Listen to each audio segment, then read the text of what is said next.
الحمد لله علی الذات عظیم الصفات سمیع السمات کبیر الشان جلیل القدر رفیع الذکر مطاع الامر جلی البرہان فخیم الاسم عزیز العلم وسیع الحلم کثیر الغفران جمیل الثناء جزیر العطاء مجیب الدعاء امیم الاحسان سریع الحساب شدید العقاب علیم العذاب عزیز السلطان ونشهد ان لا الہ الا اللہ وحدہ لا شریک لہ واشهد ان محمدا عبده ورسوله يا ايها الذين امنوا اتقوا الله حق تقاته ولا تموتن الا وانتم مسلمون يا ايها الناس اتقوا ربكم الذي خلقكم من نفس واحده وخلق منها زوجها وبث منهما رجالا كثيرا ونساء واتقوا الله الذي تساءلون به والارحام ان الله كان عليكم رقيبا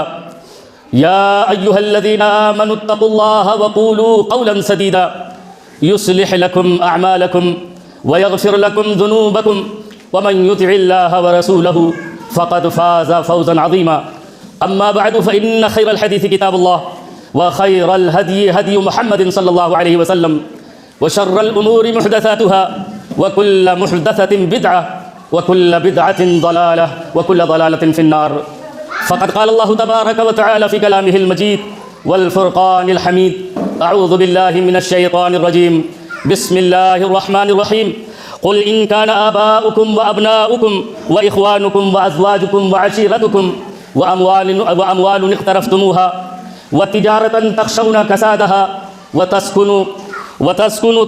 ومساكن ترضونها أحب إليكم من الله ورسوله وجهاد في سبيله فتربصوا حتى يأتي الله بأمره والله لا يهدي القوم الفاسقين وقال تعالى فلا وربك لا يؤمنون حتى يحكموك فيما شجر بينهم ثم لا يجدوا في أنفسهم حرجا مما قضيت ويسلموا تسليما وقال النبي صلى الله عليه وسلم عن أبي هريرة رضي الله تعالى عنه قال النبي صلى الله عليه وسلم كل أمتي يدخلون الجنة إلا من أبى قيل من يأبى يا رسول الله قال من أطاعني دخل الجنة ومن عصاني فقد أبى وقال النبي صلى الله عليه وسلم في موضع آخر لا يؤمن أحدكم حتى أكون أحب إليه من والده وولده والناس أجمعين تمام طرح کی تعریفیں عظمت و کبریائی حمد و ثنا اس وحدہ لا شریک لہ کے لیے لائق و سزاوار ہے جو تنہا تمام جہانوں کا خالق و مالک مربی و پالنہار ہے۔ درود و سلام ہو تمام انبیاء علیہم الصلاۃ والتسلیم پر، بالخصوص آخری نبی امام الانبیاء خاتم النبیین محمد عربی صلی اللہ علیہ وسلم پر، کہ جنہوں نے اللہ رب العالمین کے پیغام کو، اللہ رب العالمین کی دعوت کو، اللہ رب العالمین کی ذکر کو ہم تک بحسن خوبی پہنچایا۔ اللہم صلی وسلم وبارک علیہ۔ عزیزان گرامی قدر، نوجوان ساتھیوں، محترم بزرگوں، عزیز بچوں اور پردہ نشین میری اسلامی ماؤں اور بہنوں، اللہ کا فضل اور اس کا کرم ہے کہ آج امیٹھی کی سرزمین اور اس مسجد میں الحمدللہ پہلی حاضری کا شرف حاصل ہوا ہے۔ کافی دنوں سے اس مسجد کا تذکرہ ہم سے کیا جا رہا تھا، لیکن وقت کے نہ ملنے سے میں فوری طور پر حاضر نہ ہو سکا، تاخیر سے آیا، اس کے لیے میں آپ تمامی حضرات سے معذرت کرتا ہوں۔ مجھے جو عنوان ملا ہے محبت رسول اور اس کے تقاضے، یہ بہت ہی اہم اور بڑا ہی حساس موضوع ہے۔ اگر ہم اس موضوع پر گفتگو کریں تو میرے خیال سے گھنٹے دو گھنٹے یا دن بھر اگر اس پہ گفتگو کی جائے تو بھی محبت رسول صلی اللہ علیہ وسلم کی بھرپائی نہیں ہو سکتی۔ یہ اتنا وسیع موضوع ہے اور حالات کے تناظر میں انتہائی اہم اور ضروری ہے کہ محبت رسول صلی اللہ علیہ وسلم پر گفتگو کی جائے۔ آج مسلمان، زیادہ تر مسلمانوں کی تعداد جس کا دعویٰ محبت رسول صلی اللہ علیہ وسلم کے تعلق سے زبانی طور پر ہے، عملی طور پر اس کا دعویٰ نہیں ہے۔ یہی وجہ ہے کہ آج ہم ذلیل اور خوار ہو رہے ہیں، یہی وجہ ہے کہ ہر جگہ ہم دھتکارے جا رہے ہیں، یہی وجہ ہے کہ آج ہر جگہ ہماری بے عزتی کی جا رہی ہے۔ سب سے وجہ مسلمانوں یہ ہے کہ آج محبت رسول ہمارے دلوں سے نکل چکا ہے. حقیقی معنوں میں ہمارے دلوں میں وہ محبت نہیں ہے جس طرح سے صحابہ کرام اپنے نبی رحمت سرور کائنات صلی اللہ علیہ وسلم سے کیا کرتے تھے. آج ہمارا دعویٰ صرف زبانی ہے، عملی دعویٰ ہمارا نہیں رہ گیا. اللہ رب العالمین سورہ توبہ کی آیت نمبر 24 میں فرماتے ہیں قل ان کان آباؤکم، اے محمد عربی صلی اللہ علیہ وسلم آپ اپنی امت سے کہہ دیجئے ان کان آباؤکم وابناؤکم واخوانکم وازواجکم وعشیرتکم واموال اقترفتموها، کہ اے لوگوں اگر تمہارے نزدیک تمہارے باپ، تمہارے دادا، تمہارے بیٹے، تمہارے بھائی، تمہاری بیویاں، تمہارا مال، تمہاری تجارتیں اور تمہارے اعزاء و اقارب، اور اسی طرح سے وہ مساکن ترضونہا، اور جو بلڈنگیں تم بنا رہے ہو، جو خوبصورت بلڈنگیں سنوار رہے ہو جس کے اندر تمام طرح کی چیزیں مزین کی جاتی ہیں، رکھی جاتی ہیں، جس سے تم بے پناہ محبت کرتے ہو، اگر یہ تمام کی تمام چیزیں احب الیکم من اللہ ورسولہ، اللہ اور اس کے رسول سے زیادہ محبوب ہو جائیں، اگر تم ان سے زیادہ محبوب سمجھنے لگو فتربصوا حتی یاتی اللہ بامرہ، تو یاد رکھو انتظار کرو اللہ کا عذاب آنے والا ہے تمہارے اوپر. فتربصوا، تم انتظار کرو، ٹھہرے رہو حتی یاتی اللہ بامرہ، یہاں تک کہ اللہ رب العالمین کا عذاب تمہارے اوپر آ جائے. ان اللہ لا یہدی القوم الفاسقین، اللہ رب العالمین فاسق قوموں کو ہدایت نہیں دیتا. تو آج اگر ہم دیکھیں، اگر ہم طائرانہ نظر ڈالیں اپنے قوم پر، اپنے سماج پر، اپنی سوسائٹی میں، اپنے گھروں میں، اپنے قریہ میں، تو ہم یہی پائیں گے کہ آج ہمارا دعویٰ صرف اور صرف زبانی رہ گیا ہے، عملی دعویٰ نہیں ہے. تقاضا کیا ہونا چاہیے تھا؟ تقاضا یہ ہونا چاہیے تھا کہ ہم عمل سے لوگوں کو باور کرائیں، ہم عمل سے لوگوں کے درمیان یہ ثابت کریں کہ ہم محمد عربی صلی اللہ علیہ وسلم کے امتی ہیں، ہم محمد عربی صلی اللہ علیہ وسلم سے بے پناہ محبت کرتے ہیں. اللہ کے نبی سرور کائنات صلی اللہ علیہ وسلم فرماتے ہیں کہ لا یؤمن احدکم حتی اکون احب الیہ من والدہ وولدہ والناس اجمعین، کہ تم میں سے کوئی اس وقت تک مومن نہیں ہو سکتا جب تک میں اس کے باپ دادا، اس کے بیٹوں اور تمام چیزوں سے زیادہ میں محبوب نہ ہو جاؤں، تب تک وہ مومن نہیں ہو سکتا. میرے بھائیو اور دوستو، حضرت عبداللہ بن ہشام روایت کرتے ہیں، حدیث کے راوی ہیں، بیان فرماتے ہیں کہ ایک مرتبہ حضرت عمر رضی اللہ تعالی عنہ کا ہاتھ نبی رحمت صلی اللہ علیہ وسلم کے ہاتھ میں تھا. حضرت عمر رضی اللہ تعالی عنہ کہتے ہیں اے اللہ کے نبی صلی اللہ علیہ وسلم ہم آپ سے بے پناہ محبت کرتے ہیں، ہم اپنے ماں باپ، بھائی بہن اور تمام رشتہ داروں، تمام لوگوں سے زیادہ میں آپ سے محبت کرتا ہوں الا نفسی، سوائے اپنے نفس کے. اللہ کے رسول صلی اللہ علیہ وسلم فرماتے ہیں اے عمر ابھی تم مومن نہیں ہو. کیا کہتے ہیں کہ ابھی تم مومن نہیں ہو. حضرت عمر رضی اللہ تعالی عنہ بھاپ گئے کہ اللہ کے رسول صلی اللہ علیہ وسلم کا اشارہ کس طرف ہے. کہتے ہیں اللہ کے رسول صلی اللہ علیہ وسلم میں اپنی جان سے بھی زیادہ آپ سے محبت کرتا ہوں. اللہ کے رسول صلی اللہ علیہ وسلم فرماتے ہیں الآن یا عمر، اے عمر اب تم مومن ہو، اب تم مومن ہو. میرے مسلمان بھائیو، اگر ہم واقعات بیان کریں صحابہ کرام کے واقعات پر ہیں محبت رسول صلی اللہ علیہ وسلم سے. ایک صحابی ہیں عروہ بن مسعود ثقفی، ابھی وہ ایمان نہیں لائے ہیں اور صلح حدیبیہ کا موقع ہے. صلح حدیبیہ کے لیے مکہ سے ایک گروہ آتا ہے آپ صلی اللہ علیہ وسلم کے پاس. آپ کو صلح حدیبیہ کے موقع پر روک دیا جاتا ہے اور صلح ہوتی ہے. حضرت عروہ بن مسعود ثقفی دیکھتے ہیں کہ محمد کے ساتھی محمد سے بے پناہ محبت کرتے ہیں صلی اللہ علیہ وسلم، کہ محمد جب وضو کرتے ہیں تو وضو کا پانی جو نیچے گرتا ہے آپ کے ساتھی اس وضو کے پانی کو اپنے ہاتھوں میں اٹھا لیتے ہیں اور اٹھا کر کے اپنے چہروں پر، اپنے ہاتھوں پر، اپنے جسموں پر مل لیتے ہیں. اور محمد کے منہ سے نکلنے والا بلغم جب وہ بھی نکلتا ہے اسے بھی صحابہ کرام اچک لیتے ہیں اور اسے بھی اپنے بدنوں پہ مل لیتے ہیں. اور جب محمد کسی کام کے لیے حکم دیتے ہیں تو وہ صحابی، وہ ساتھی آپ کے دوڑ پڑتے ہیں بغیر کسی تردد کے، بغیر کسی چوچرا کے، بغیر کسی ہچک کے، فوراً اس کام کو کرنے کے لیے دوڑ پڑتے ہیں. عروہ بن مسعود ثقفی نے جب واپسی کی مکہ اور کہا ہے مکہ کے لوگوں سن لو، میں نے قیصر و کسریٰ کے بادشاہوں کو بھی دیکھا ہے، میں نے جو ہے یمن کے بادشاہ کو بھی دیکھا ہے اور بہت سارے حکمرانوں کو ہم نے دیکھا ہے، لیکن محمد کے ساتھیوں کی طرح میں نے کسی حکمراں کو نہیں دیکھا کہ اس کی رعایا اپنے حاکم کی، اپنے جو ہے لیڈر کی اس قدر جو ہے پیروی کرتی ہو، اس قدر ان پر جان چھڑکتی ہو جس طرح سے محمد کے اوپر محمد کے ساتھی جان چھڑکتے ہیں. اے مکہ کے لوگوں، تم محمد سے فلاح نہیں پا سکتے، تم محمد سے جنگ نہیں جیت سکتے، اور نہ وہ قومیں کبھی جنگ جیت سکتی ہیں جس قوم کی رعایا اپنے مالک کی وفا نہ کرے. وہ قوم کبھی فلاح نہیں پا سکتی، وہ قوم کبھی جو ہے کامیاب نہیں ہو سکتی. لیکن محمد کو میں نے دیکھا کہ محمد کے ساتھی محمد سے بے پناہ محبت کرتے ہیں. ایسی رعایا ہم نے دنیا میں کہیں نہیں دیکھی سوائے محمد الرسول اللہ صلی اللہ علیہ وسلم کے ساتھیوں کے. یہ محبت تھی صحابہ کرام کی اپنے نبی سے. آئیے ایک اور مثال آپ کو دیتے ہیں. حضرت ابو بکر رضی اللہ تعالی عنہ کو آپ لوگ بخوبی جانتے ہوں گے. یہ وہ ساتھی ہیں جنہیں یار غار کہا جاتا ہے۔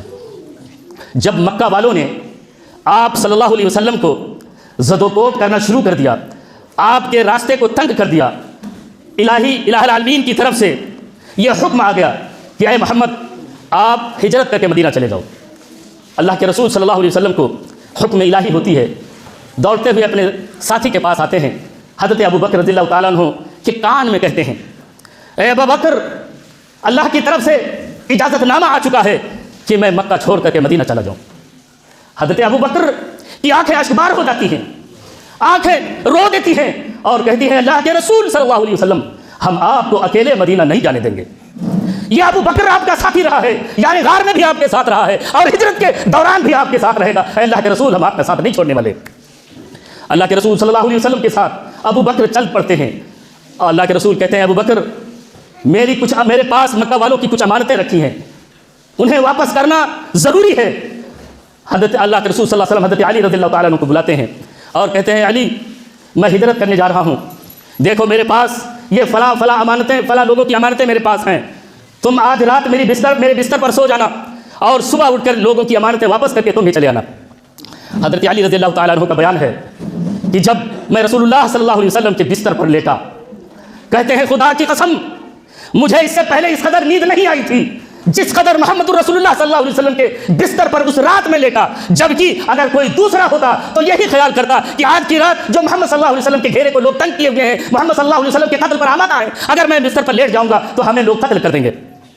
ہوتا یہی، حضرت علی رضی اللہ تعالیٰ عنہ اپنے نبی کے حکم کی تعمیل کرتے ہوئے آپ صلی اللہ علیہ وسلم کی بستر پر لیٹ جاتے ہیں، اور جب کفار آپ کے پاس آتے ہیں کہتے ہیں ہاں محمد تو ہے بستر پر لیٹے ہوئے ہیں۔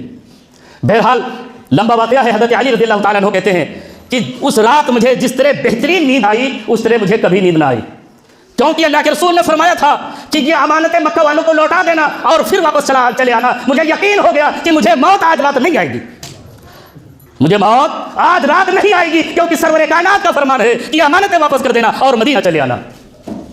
پھر حضرت ابو بکر جب آپ صلی اللہ علیہ وسلم کے ساتھ چلتے ہیں، کچھ دور جاتے ہیں تو آپ صلی اللہ علیہ وسلم کے کبھی آگے ہوتے ہیں، کبھی پیچھے ہو جاتے ہیں، کبھی داہنے ہو جاتے ہیں، کبھی بائیں ہو جاتے ہیں۔ اللہ کے رسول صلی اللہ علیہ وسلم جب یہ ماجرا دیکھتے ہیں کہتے ہیں ابو بکر کیا بات ہے، آخر کیوں تم کبھی آگے ہوتے ہو، کبھی پیچھے ہو جاتے ہو، کبھی میرے داہنے ہو جاتے ہو، کبھی میرے بائیں ہو جاتے ہو، آخر ماجرا کیا ہے؟ حضرت ابو بکر کا جواب سنو۔ حضرت ابو بکر کہتے ہیں اللہ کے رسول صلی اللہ علیہ وسلم جب میرے دل میں یہ خیال آتا ہے کہ دشمن کہیں پیچھے سے آپ کے اوپر وار نہ کر دے تو میں آپ کے پیچھے آ جاتا ہوں کہ اگر تیر لگے تو ابو بکر کے پیٹھ پر لگے، محمد عربی صلی اللہ علیہ وسلم کے پیٹھ پہ نہ لگے، اس لیے میں آپ کے پیچھے آ جاتا ہوں۔ لیکن پھر جب میرے دل میں یہ خیال آتا ہے کہ دشمن کہیں آگے سے نہ آپ کو تیر سے حملہ کر دے تو میں آپ کے آگے آ جاتا ہوں کہ اگر تیر لگے تو ابو بکر کے سینے پر لگے، محمد رسول اللہ کو کوئی تکلیف نہ پہنچے۔ اسی طرح سے میں داہنے آ جاتا ہوں کہ کہیں اس طرف سے نہ مار دے، کہیں اس طرف سے نہ مارے۔ یہ جواب جب اللہ کے رسول صلی اللہ علیہ وسلم نے حضرت ابو بکر کا سنا تو حضرت ابو بکر کو کہا اے ابو بکر خوف نہ کھاؤ، ان اللہ معنا، اللہ ہمارے ساتھ ہے۔ تو یہ محبت تھی صحابہ کرام کی اپنے نبی سے۔ آج اگر ہم دیکھیں کہ ہم کس قدر محبت اپنے نبی سے ہم کر رہے ہیں، نبی کا فرمان ہے، کیا فرمان ہے؟ فلا وربک لا یؤمنون حتی یحکموک فیما شجر بینہم ثم لا یجدوا فی انفسہم حرجا مما قضیت، کہ تمہارے رب کی قسم تم مومن اس وقت تک نہیں ہو سکتے جب تک تم محمد عربی صلی اللہ علیہ وسلم کو اپنے تمام اختلافات میں تم حکم نہ تسلیم کر لو، تم حکم نہ تسلیم کر لو، اور جو محمد عربی صلی اللہ علیہ وسلم فیصلہ سنا دیں اسے پیروی کرتے ہوئے اسے قبول کر لو، اس کے خلاف نہ کرو۔ اللہ کے رسول صلی اللہ علیہ وسلم نے فرمایا اے لوگوں نماز پڑھو، نماز کبھی نہ چھوڑنا۔ کتنا مسلمان ہے کہ آج نماز پڑھ رہا ہے؟ نماز کے بارے میں آپ جانتے ہیں اللہ کے رسول صلی اللہ علیہ وسلم کی آخری سانس چل رہی ہے، آپ ابھی دنیا سے رخصت ہونے والے ہیں۔ حضرت علی رضی اللہ تعالیٰ عنہ نے دیکھا کہ آپ صلی اللہ علیہ وسلم کے ہونٹ مبارک کھل رہے ہیں، فوراً دوڑتے ہوئے آئے اور کان لگا کر کے سنا کہ اللہ کے رسول صلی اللہ علیہ وسلم کچھ کہنا چاہ رہے ہیں۔ کان لگایا تو سنا کہ اللہ کے رسول صلی اللہ علیہ وسلم آخری پیغام امت کو دے رہے ہیں، الصلاۃ الصلاۃ الصلاۃ وما ملکت ایمانکم، اے لوگوں نماز کبھی نہ چھوڑنا، اے لوگوں نماز کبھی نہ چھوڑنا، اے لوگوں نماز کبھی نہ چھوڑنا، اور اپنے ماتحتوں کا خیال رکھنا، ان کے اوپر کبھی ظلم نہ کرنا۔ یہ ماتحت کون ہیں؟ بیویاں ہیں۔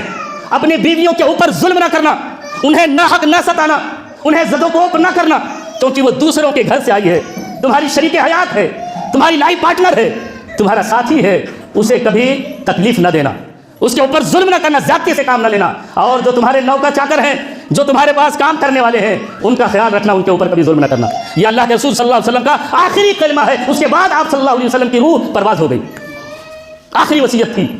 آج اگر ہم دیکھیں تو مسلمانوں کا 80% طبقہ نماز سے غافل ہے اور کہتا ہے کہ میں محمد صلی اللہ علیہ وسلم سے محبت کرنے والا ہوں۔ آپ صلی اللہ علیہ وسلم نے کہا بدعتوں سے دور ہو جاؤ، اسلام کے اندر نئی چیزیں نہ داخل کرنا۔ آج مسلمان بضد ہے کہ نہیں، ہم نئی چیزیں داخل کر کے رہیں گے۔ اگر محبت ہوتی ہے اپنے نبی سے تو اسلام کے اندر نئی چیزیں ایجاد نہ کرتا۔ صحابہ کرام جس قدر آپ صلی اللہ علیہ وسلم سے محبت کرتے تھے، کیا صحابہ کرام نے اپنے گھروں پر کبھی جھنڈے لگائے؟ کیا صحابہ کرام نے کبھی بینر لگوائے؟ کیا صحابہ کرام نے کبھی مظاہرے کیے؟ کیا صحابہ کرام نے کبھی اعلان کیا کہ ہاں میں آئی لو محمد، میں محمد صلی اللہ علیہ وسلم سے محبت کرتا ہوں؟ کیا انہیں اعلان کرنے کی ضرورت پڑی؟ قطعاً نہیں۔ آج آپ کو اعلان کرنے کی ضرورت کیوں پڑ رہی ہے؟ کیوں فیس بک پر، اخبارات میں، میڈیا پر، ٹیلی ویژن پر آپ کو یہ اعلان کرنے کی ضرورت پڑ رہی ہے کہ محمد صلی اللہ علیہ وسلم سے محبت کرتا ہوں؟ کیوں؟ اسی وجہ سے کہ آپ نے صرف زبانی دعوے کیے ہیں، عملی دعوے آپ نے نہیں کیے، عملی دعویٰ آپ نے نہیں پیش کیا۔ اس وجہ سے آج آپ کو دعوے کرنے پڑ رہے ہیں، اعلان کرنا پڑ رہا ہے، جھنڈے لگانے پڑ رہے ہیں، مظاہرے کرنے پڑ رہے ہیں، لیکن یہ مظاہرے تمہاری پیٹھوں پر مار پڑ رہی ہے، کیونکہ یہ طریقہ غلط ہے، آپ کو مارا جا رہا ہے۔ آپ نے واقعہ پچھلے مہینوں دیکھا ہوگا، ابھی چند مہینوں پہلے کانپور سے یہ معاملہ اٹھا، رائے بریلی تک پہنچا، رائے بریلی سے اور کئی شہروں تک یہ معاملہ پہنچا، کتنے پیٹے گئے لوگ، مارے گئے۔ میرے بھائیوں اور دوستوں، یہ طریقہ نہیں ہے اپنے نبی سے محبت کرنے کا۔ اس طرح سے آپ اسلام کو بدنام کر رہے ہیں، آپ اپنے نبی صلی اللہ علیہ وسلم کے دامن کو داغدار کر رہے ہیں۔ یہ اسلوب نہیں ہے، یہ طریقہ نہیں ہے محبت صلی اللہ علیہ وسلم سے محبت کرنے کا۔ طریقہ کیا ہے وہ بھی قرآن سے سنو۔ اللہ رب العالمین فرماتا ہے وما آتاکم الرسول فخذوہ وما نہاکم عنہ فانتہوا، کہ رسول جو کچھ تمہیں دے اسے لے لو، اور جس چیز سے منع فرما دے اسے رک جاؤ۔ یہ ہے اصل محبت، یہ ہے محبت۔ آج ہم بڑے بڑے قبے ہم نے بنوا لیے ہیں، مزارات بنوائے، آج ہم چادریں چڑھا رہے ہیں۔ کیا کبھی محمد عربی صلی اللہ علیہ وسلم کے مزار پہ صحابہ کرام نے چادریں چڑھائی؟ کیا آپ صلی اللہ علیہ وسلم کا مزار بنایا گیا؟ نہیں بنایا گیا، کیونکہ اسلام نے اس کی اجازت نہیں دی ہے، اسلام نے اس کی اجازت نہیں دی، بلکہ اسلام نے سختی سے منع فرمایا، بلکہ آپ صلی اللہ علیہ وسلم نے لعنت فرمائی کہ لعن اللہ الیہود والنصارى اتخذوا قبور انبیائہم مساجدا، کہ لعنت ہو یہود و نصارہ پر جنہوں نے اپنے انبیاء کرام کے قبروں کو سجدہ گاہ بنا لیا۔ آج مسلمان سجدے کرتا پھر رہا ہے۔ محمد عربی صلی اللہ علیہ وسلم نے کبھی اللہ کو چھوڑ کر کسی کو اپنا داتا مانا؟ اللہ کو چھوڑ کر کسی کو دستگیر مانا؟ اللہ کو چھوڑ کر کسی کو مشکل کشا مانا؟ اللہ کو چھوڑ کر کسی کو غریب نواز سمجھا؟ نہیں سمجھا، اور نہ ہی صحابہ کرام نے سمجھا۔ آج آپ نے اللہ کو چھوڑا، آپ نے اللہ کو چھوڑا، دستگیر کسی اور کو بنا لیا، آپ نے حاجت روا کسی اور کو بنا لیا، مشکل کشا کسی اور کو بنا لیا، حاجت روا کسی اور کو بنا لیا، غریب نواز کسی اور کو بنا لیا، کسی اور کے آگے سجدے کرنے لگے، تو اللہ رب العالمین کی بتائیے مدد آئے گی یا مار پڑے گی؟ یہ اللہ کی طرف سے مار ہے، کیونکہ ہم نے سنتوں کو چھوڑ دیا۔ حقیقی معنوں میں محبت کرنے والا اپنے نبی سے وہ ہے جو نبی کے فرمان پر لبیک کہے، نبی کے اخلاق کی طرح اپنے اخلاق کو بنائے، نبی کے کردار کی طرح اپنے کردار کو بنائے، نبی کے لباس کی طرح اپنا لباس بنائے، نبی کے چہرے کی طرح اپنا چہرہ بنائے، نبی کے تجارتوں کی طرح اپنا تجارت بنا لے، نبی کے معاملوں کی طرح اپنا معاملہ کر لے، باخدا آپ کو اعلان کرنے کی ضرورت نہیں پڑے گی۔ اور وہ دن دور نہیں جب آپ اس پر عمل کر لیں گے تو یہ ظالم قوم جو آج مسلمانوں کو تہوبالا کرنے پر آمادہ ہیں، یہ خود بل میں چھپ جائیں گی، یہ خود بل میں چھپ جائیں گی، کیونکہ ماضی ان کا رہا ہے کہ یہ مسلمانوں کے مقابلے آج تک مقابلہ نہیں کر سکی ہیں۔ یاد کرو 313 بدر کے میدان کو، 313 کی تعداد تھی مسلمانوں کی، اور مقابل میں 1000 یا اس کے کم و بیش لوگ تھے، اور ان کے پاس تمام اسلحے جنگ کے موجود تھے، مسلمانوں کے پاس کچھ بھی نہ تھا، لیکن فتح کس کی ہوئی؟ مسلمانوں کی فتح ہوئی۔ میرے بھائیوں، آج بھی ہم اپنے اس چہرے کو نبی کا چہرہ بنا لیں، نبی کی طرح بنا لیں، لباس نبی کا اپنا لیں، طریقہ نبی کا اپنا لیں، اخلاق نبی کا اپنا لیں، کردار نبی کا اپنا لیں، تو آج ہم وہی عزت پانے والے ہیں جس طرح سے صحابہ کو اللہ نے عزت دی۔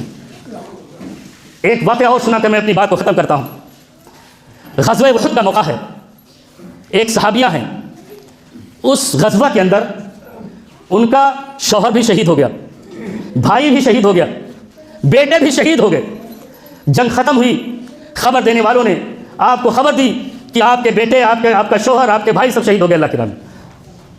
وہ پاک دامن عورت وہ کہتی ہے کہ مجھے اس کی پرواہ نہیں، آپ بتائیں کہ ہمارے نبی صلی اللہ علیہ وسلم کیسے ہیں، کہا نبی صلی اللہ علیہ وسلم ٹھیک ہے آپ کو کوئی نقصان نہیں پہنچا ہے. کہا نہیں میں اس طرح نہیں مان سکتی, مجھے نبی کے پاس لے چلو, میں اپنے نبی کو اپنی آنکھوں سے دیکھنا چاہتی ہوں کہ تم لوگ سچ کہتے ہو یا غلط کہتے ہو. میں اپنے نبی کو اپنی آنکھوں سے دیکھنا چاہتی ہوں, مجھے میرے نبی کے پاس لے چلو.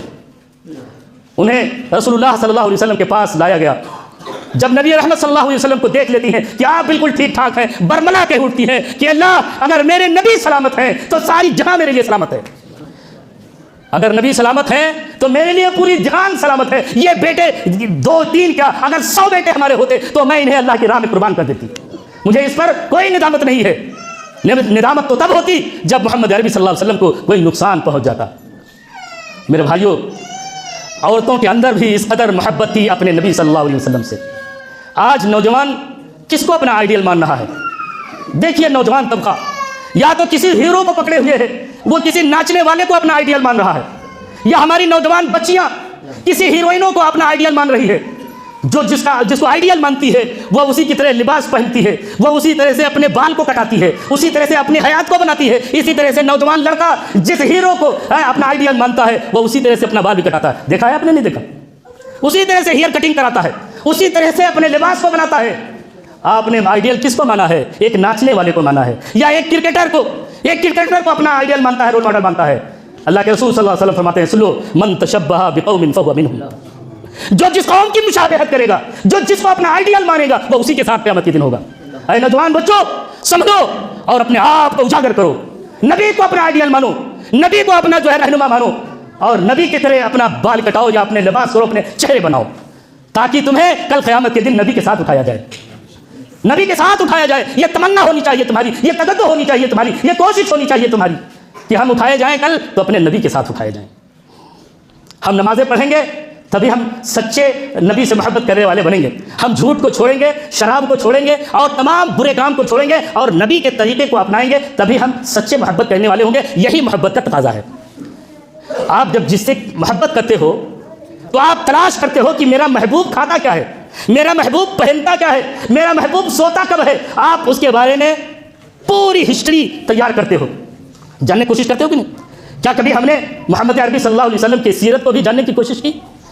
کبھی ہم نے نبی صلی اللہ علیہ وسلم کی سیرت کو پڑھا, جانا؟ ایک صحابی آئے, 5 منٹ کا وقت ہے, ایک حدیث پڑھ کے میں آپ کو اپنے خطبے کو تمام کرتا ہوں. ایک صحابی آئے, میں عائشہ رضی اللہ تعالیٰ عنہ حدیث کی راوی ہیں, بیان فرماتی ہیں کہ ایک صحابی اللہ کے رسول صلی اللہ علیہ وسلم کے پاس آئے اور انہوں نے کہا اللہ کے رسول صلی اللہ علیہ وسلم جب تک میں آپ کو نہیں دیکھتا ہوں میرے دل کو قرار نہیں آتا ہے, میرے دل کو قرار نہیں آتا, سکون نہیں آتا. جب آپ کا خیال آتا ہے میں فوراً بھاگتے ہوئے آپ کی خدمت میں حاضر ہوتا ہوں, اور جب دیدار آپ کی ہو جاتی ہے میرے دل کو بڑا سکون پہنچتا ہے. اللہ کے رسول صلی اللہ علیہ وسلم جب میں اپنی موت کو اور آپ کی موت کو یاد کرتا ہوں تو بہت پریشان ہو جاتا ہوں. مجھے ایک بات یہ ستائے جا رہی ہے, یہ کھٹک رہی ہے میرے دل میں, میں پریشان ہوں کہ آپ تو امام الانبیاء ہیں, سید ولد ابن آدم ہیں, آپ کا مقام بہت بلند ہے. اللہ رب العالمین آپ کو تو بڑے اعلیٰ مقام پر رکھے گا, جنت میں آپ کا بڑا اعلیٰ مقام ہوگا. لیکن اگر میں بھی جنت میں داخل کیا گیا تو آپ صلی اللہ علیہ وسلم کو کیسے دیکھوں گا, وہاں مجھے کیسے چین آئے گا, مجھے کیسے قرار آئے گا. اللہ کے رسول صلی اللہ علیہ وسلم جب یہ بات اپنے صحابی کی سنتے ہیں تھوڑی دیر خاموشی اختیار کر لیتے ہیں, یہاں تک کہ جبریل اللہ رب العالمین کا کلام لے کر کے حاضر ہوتے ہیں. اللہ کا فرمان ہے وَمَن يُطِعِ اللَّهَ وَالرَّسُولَ فَأُولَٰئِكَ مَعَ الَّذِينَ أَنْعَمَ اللَّهُ عَلَيْهِم مِّنَ النَّبِيِّينَ وَالصِّدِّيقِينَ وَالشُّهَدَاءِ وَحَسُنَ أُولَٰئِكَ رَفِيقًا. اللہ رب العالمین کہتے ہیں میرے محبوب اپنے اس محبوب ساتھی سے کہہ دیجئے کہ جو اللہ اور اس کے رسول کی اطاعت کرتے ہیں, اللہ اس کے رسول کی پیروی کرتے ہیں, اللہ اس کے رسول سے جو محبت کرتے ہیں تو انعم اللہ علیہم, تو وہ ان لوگوں کے ساتھ ہوں گے جن کے اوپر اللہ رب العالمین کا انعام ہے. اور کس کے ساتھ ہوں گے؟ انبیاء کے ساتھ ہوں گے, اور شہداء کے ساتھ ہوں گے, صالحین کے ساتھ ہوں گے, نیکاروں کے ساتھ ہوں گے, جو نبی کی پیروی کرے گا. اس سے مسئلہ ثابت ہوا کہ اگر ہم نیک ہوئے تو ضرور بضرور ہم نبی صلی اللہ علیہ وسلم کے ساتھ ہوں گے, کیونکہ اللہ کا ارشاد ہے کہ نبی سے محبت کرنے والا نبی کے ساتھ جنت میں ہوگا. اور اللہ آگے کہتے ہیں وَحَسُنَ أُولَٰئِكَ رَفِيقًا. اور یہ کیا ہی بہترین رفاقت ہے, کیا ہی یہ لوگ بہترین ساتھی ہیں جنت کے اندر, جب انہیں انبیاء کے ساتھ, انہیں شہداء کے ساتھ, انہیں صالحین کے ساتھ رکھا جائے گا. یہ بڑا ہی بلند مقام ہوگا ان کا. اس طرح سے بڑی باتیں ہیں محبت رسول پر جو ختم ہونے والی نہیں ہے. آخری کلام یہ ہے کہ اللہ رب العالمین ہم سب کو اپنے نبی سے سچی محبت کرنے کی توفیق عطا فرمائے. ہمارا دعوت صرف زبانی نہ رہے بلکہ عمل کر کے ہم دکھائیں کہ واقعی ہم نبی سے محبت کرتے ہیں, واقعی ہم نبی کے دیوانے ہیں, واقعی ہم نبی کے پیروکار ہیں. یہ ہمارے عمل سے ظاہر ہونا چاہیے, یہ ہمارے عمل گواہی دے, ہماری زبان نہیں بلکہ ہمارا عمل گواہی دے. تو نمازی بنو, اپنے اخلاق کو درست کرو, اپنے معاملات کو درست کرو, اپنی تجارتوں کو درست کرو. انشاءاللہ اللہ رب العالمین آپ کو نبی صلی اللہ علیہ وسلم کے ساتھ جنت میں جگہ عطا فرمائے گا. اللہ رب العالمین سے دعا ہے کہ ان تمام باتوں کو ہمارے دلوں میں گھر کر دے. رب العالمین ہمیں سچے معنوں میں محمد عربی صلی اللہ علیہ وسلم کا مطیع و فرما بردار بنائے. رب العالمین ہمیں کہنے سے زیادہ عمل کرنے کی توفیق عطا فرمائے. واقول قولی هذا واستغفروه انه هو الغفور الرحيم. بارك الله لنا ولكم في القرآن العظيم ونفعنا وإياكم بالآيات والذكر الحكيم إنه تعالى جواد كريم ملك بر رؤوف رحيم.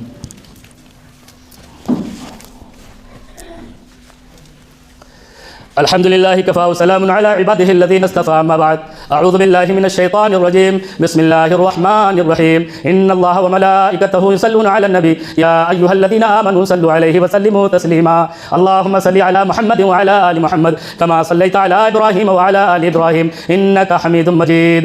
اللهم بارك على محمد وعلى آل محمد كما باركت على إبراهيم وعلى آل إبراهيم إنك حميد مجيد. إن الله يأمر بالعدل والإحسان وإيتاء ذي القربى وينهى عن الفحشاء والمنكر والبغي يعظكم لعلكم تذكرون. فاذكروا الله يذكركم وادعوه يستجب لكم ولذكر الله أكبر والله يعلم ما تصنعون. أقم الصلاة.